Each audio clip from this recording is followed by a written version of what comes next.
2025-yil 26-dekabr kuni O'zbekiston Respublikasi Prezidenti Shavkat Mirziyoyev Oliy Majlis va xalqimizga rasmiy murojaatini e'lon qildi.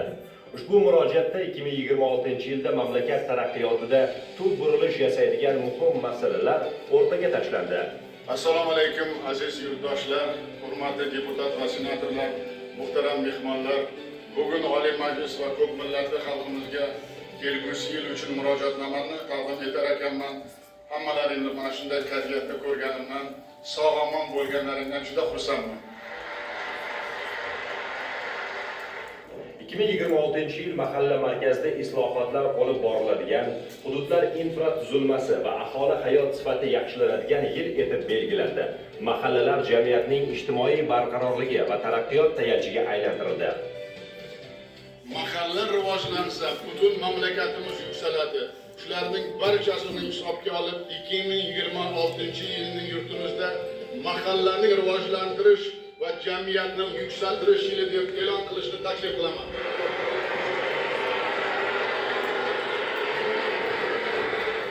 Yoshlar ta'limi va tarbiyasi davlat siyosatining ustuvor yo'nalishi sifatida belgilandi. Kitobxonlikni oshirish, bilimli, mustaqil fikrlaydigan va vatanparvar yoshlarni tarbiyalash bo'yicha yangi vazifalar qo'yildi. Maktab kutubxonalari har yili 10 million dona badiiy adabiyotlar bilan ta'minlab boriladi.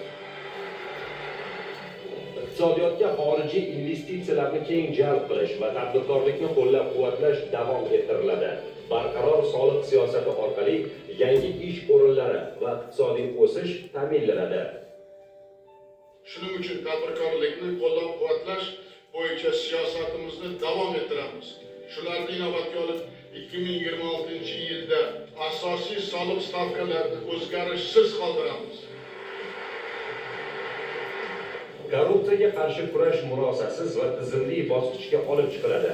Davlat boshqaruvida ochiqlik, shaffoflik va javobgarlik kuchaytiriladi. Korrupsiya davlat taraqqiyotiga to'siq bo'ladigan, adolat va qonun ustuvorligini izdan chiqarayotgan, jamiyatda ishonch muhitini zaiflashadigan eng jiddiy tahdiddir. Korrupsiyaga yo'l qo'yish esa islohotlarimizga xiyonat desak to'g'ri. Bu yillarga qarshi kurash bo'yicha 2026-yilda favqulodda holat e'lon qilamiz.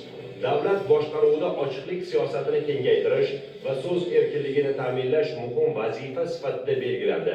Ommaviy axborot vositalari, jurnalistlar va fuqarolarning erkin fikr bildirish huquqi kafolatlanishi ta'kidlandi.